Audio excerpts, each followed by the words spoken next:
Buenas tardes, Dari. Para comenzar, no puedo dejar pasar esta oportunidad por agradecerte muchísimo porque has sido uno de los más grandes maestros en la carrera y obviamente que sí quería que tu opinión esté en mi tesis porque es súper importante. Gracias. Presidente. Bueno, entonces vamos a comenzar. Quiero saber qué significa para ti una comunicación estratégica. A ver, en el ámbito empresarial, desde luego, ¿no? Sí. La comunicación,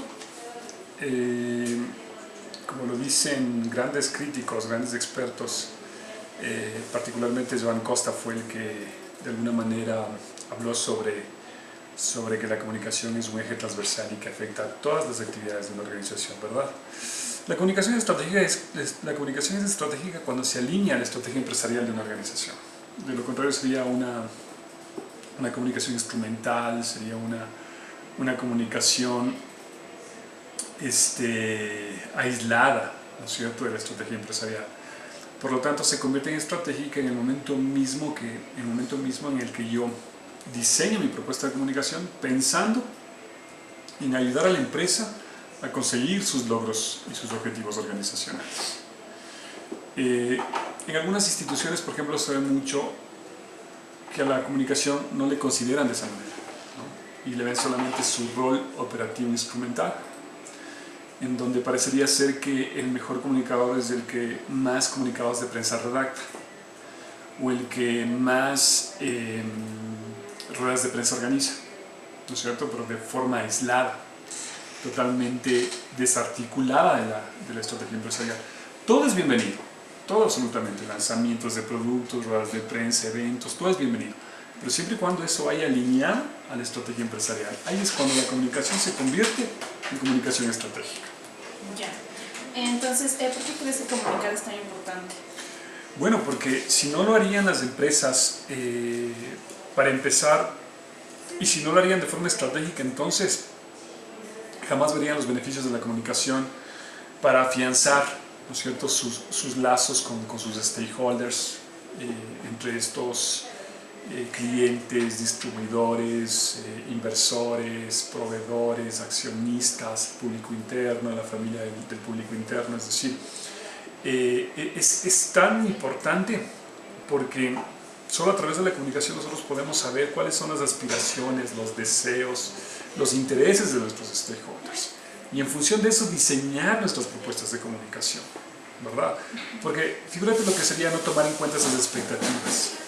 Sería hacer la comunicación pensando en todo menos en satisfacer los deseos, las necesidades, las aspiraciones de todos los stakeholders. Entonces, por eso es súper importante comunicar. Ya. ¿Cuál crees tú que es la manera más efectiva de comunicarse? Bueno, a nivel empresarial resulta mucho, bueno, hoy en día con las nuevas tecnologías de distribución de contenidos, no cabe duda que es mucho más inmediato el mensaje, que te llega mucho más rápido, pero para mí la forma de comunicación más efectiva es la comunicación interpersonal.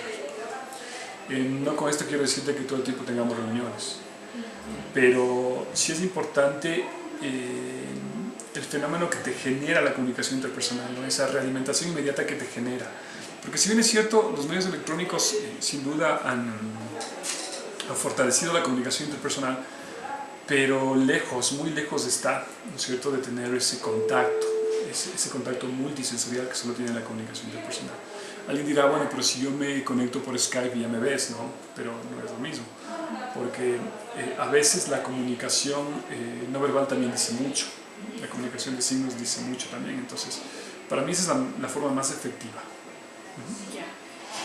¿Cuál es la diferencia entre comunicación y comunicación estratégica? Bueno, la que te dije, la comunicación que no es estratégica en una organización no obedece a ningún objetivo, no obedece a ninguna estrategia empresarial. En cambio, la estratégica se alinea a esa estrategia empresarial. Esa es la diferencia más clara que te puedo dar. Ya. ¿Qué resultados se pueden obtener llevando una correcta comunicación estratégica? Bueno, los resultados se verán después de cierto periodo, ¿no? Los resultados no son inmediatos, pero regularmente las organizaciones, una vez que aplican un plan estratégico de comunicación, como resultados positivos van a ver que a nivel interno el clima, la cultura organizacional va a mejorar ostensiblemente y las relaciones con sus stakeholders mucho más todavía. pero siempre pensando, vuelvo y repito, en que el mejor resultado que se puede dar a través de la comunicación estratégica es ver que la organización tiene un buen posicionamiento, ¿no? Que sus niveles de imagen están siendo bien gestionados. Y cuando te digo niveles de imagen, no solamente me refiero al de la marca, al del producto, sino en todos los niveles que una organización pueda tener en cuanto a imagen se refiere. Por ejemplo, cuando las empresas participan en ferias, incluso un stand es un nivel de imagen. La pinta del CEO de la organización también es un nivel de imagen. Entonces, ese es el mejor resultado que puede haber una empresa cuando utiliza comunicación estratégica. Ya. ¿Cómo influye la comunicación en el ambiente laboral? Muchísimo, o sea, muchísimo. Cuando un empleado no recibe toda la información necesaria para desarrollar su trabajo, se va a sentir un empleado por instrumento, como dice Carlos Fernández Collado, ¿no? Es un empleado desmotivado, es un empleado que no sabe a qué atenerse, no sabe a quién dirigirse, a quién presentar sus trabajos, etcétera, etcétera. Entonces influye mucho, porque un empleado desinformado, en realidad con el tiempo va a resentirse incluso con la organización y preferirá más bien ser un mercenario, ¿no? Antes que un buen empleado. Ya. Por otro lado, ¿cómo podrías analizar la influencia que tiene la comunicación dentro de la productividad en la organización? A ver, eso es muy importante, es muy importante. Tú sabes que a nivel interno se habla de productividad, ¿verdad? Y ahí es cuando la comunicación interna tiene que trabajar estrechamente con el departamento de ventas, con el departamento de producción, ¿no? Entonces ahí de lo que se trata es de que el empleado sepa utilizar herramientas de comunicación que le ayuden a desarrollar mejor su trabajo. Hay que integrar al empleado en todo proceso, en toda sistematización de cualquier índole, ¿no? De producción, de comunicación, etcétera, etcétera. Al empleado se le integra a través de la comunicación. Al empleado se le delega responsabilidades a través de la comunicación. Entonces, un empleado que está capacitado en todo sentido y más en el ámbito comunicacional, eso es indudable que va a repercutir positivamente en la producción de una organización y por ende en su productividad, ¿verdad? Una vez que la organización haya alcanzado esos niveles de producción óptimos, pues la rentabilidad vendrá y se dará gracias al aporte de la comunicación, desde luego, ¿no? Yo sé que hay empresas que probablemente pueden decir, no, yo soy líder en el mercado y no he hecho comunicación. Bueno, en realidad eso sería por verse, ¿no? Probablemente han hecho comunicación y no se han dado cuenta que a lo mejor accidentalmente o empíricamente lo han estado haciendo bien. Ahora mismo Vistazo publicó, ¿no? En este mes de junio las 100 mejores empresas, no sé si viste, o las de mayor reputación corporativa. Sería chévere que cheques ese artículo. Ahí, por ejemplo, se toman en cuenta muchos indicadores tangibles, pero poco o nada hablan de los indicadores intangibles, que son clima, cultura, identidad e imagen. Entonces hablan de una muy buena reputación corporativa porque han hecho mucha responsabilidad social. Por eso sería interesante, por ejemplo, ahí desarrollar un estudio sobre cómo ellos gestionan su comunicación estratégica. Pero si ellos llegan a ser o llegan a estar dentro de las 100 mejores empresas con reputación corporativa, yo estoy muy seguro que sin querer queriendo ellos han estado haciendo muy bien o han estado ejerciendo o aplicando bien la comunicación estratégica. ¿Cómo se puede crear un clima laboral sólido? La única forma de crear un clima laboral sólido es a través de una propuesta transparente y diáfana de comunicación, ¿no? Es decir, yo no puedo aspirar a tener un clima laboral cuando escondo cosas, ¿no? La comunicación debe darse en una justa reciprocidad, en una justa transparencia, ¿no es cierto? En el momento en que yo oculto información, generas malestar. Y ejemplos hay varios, ¿no? Yo mismo he sido víctima de una de esas situaciones. El clima, cuando el empleado no es tomado en cuenta, se afea. El clima, o cuando al empleado no se le da toda la información necesaria, el clima se afea. Cuando el empleado no cuenta con todos los recursos para poder desarrollar su trabajo, el clima se torna feo, ¿no? Se torna turbio. Entonces, clima es esa percepción que yo tengo, ¿no? Del ambiente interno de una organización. Y eso tiene que ver con la cultura, con sus manifestaciones estructurales, con sus manifestaciones simbólicas, con sus manifestaciones conductuales materiales, ¿te acuerdas? Entonces, si yo no gestiono la cultura antes, ese clima va a ser un desastre. ¿Cómo podemos conseguir una eficiente comunicación interpersonal? Como te dije, yo sé que ahora las nuevas tecnologías están hoy por hoy facilitando ese intercambio, esa interacción, pero la forma más eficiente es teniéndole al empleado, al trabajador, en una política de puertas abiertas en donde él pueda venir, establecer un proceso de comunicación interpersonal en el plano personal, en el plano productivo, y obviamente sin tanta burocracia, porque la burocracia también de alguna forma contribuye a que el público no se sienta bien en su trabajo, ¿no? Entonces, menor burocracia y mayor apertura a la comunicación interpersonal. Ese sería un poco el tema. Ya. ¿Qué se puede hacer cuando un trabajador no es productivo y no lo queremos despedir? ¿Cómo se le puede motivar? ¿Cómo se le...? Hay muchas formas de motivar a un trabajador. Desgraciadamente, el trabajador está acostumbrado a la motivación racional, a la motivación material, ¿no? La que tiene que ver con dinero. Pero hay muchas formas de motivar a un empleado desde el punto de vista emocional.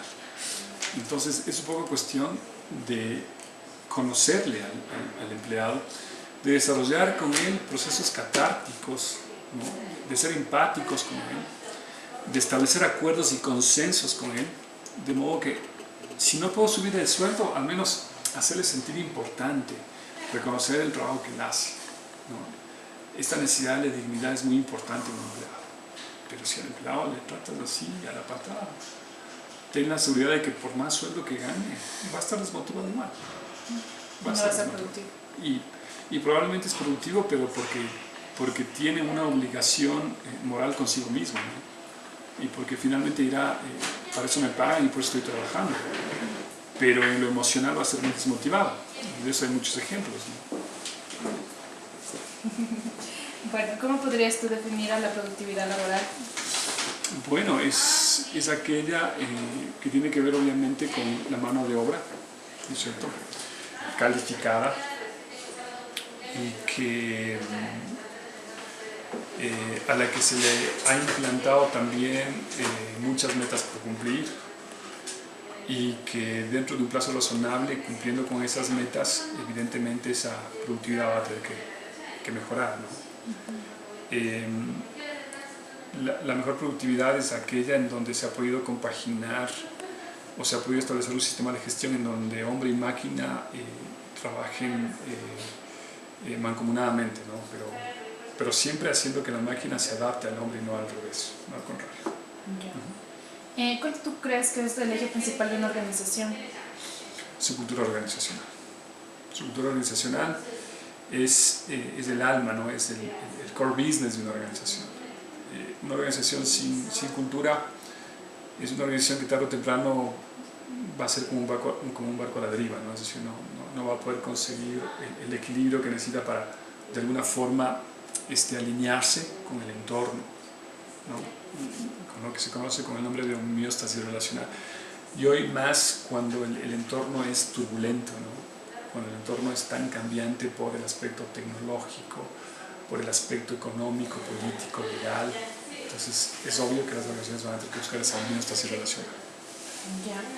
Para finalizar quería saber ¿por qué se deben implementar las relaciones públicas en una organización? ¿Por qué crees tú que son tan importantes? Verás, las relaciones públicas como la publicidad, como el diseño gráfico, como incluso como recursos periodísticos, o sea, se debe implementar porque cuando uno diseña un plan de comunicación estratégica, indefectiblemente recurre a ese tipo de herramientas o de disciplinas de la comunicación. Relaciones públicas se hacen todos los días, y si se lo hace de forma estratégica, las empresas se van a dar cuenta del beneficio de hacerlo de forma estratégica también. Pero hay que tomar en cuenta que dentro de un plan de comunicación organizacional se insertan todas estas disciplinas, y eso se trabajará, como te dije al principio de la entrevista, pensando en lograr los objetivos empresariales. Entonces, siempre serán importantes las relaciones públicas, siempre. No hay organización que no trabaje con relaciones públicas. Ya. Muchas gracias, David. Benita. Ya. ¿El reprise de esta entrevista? No.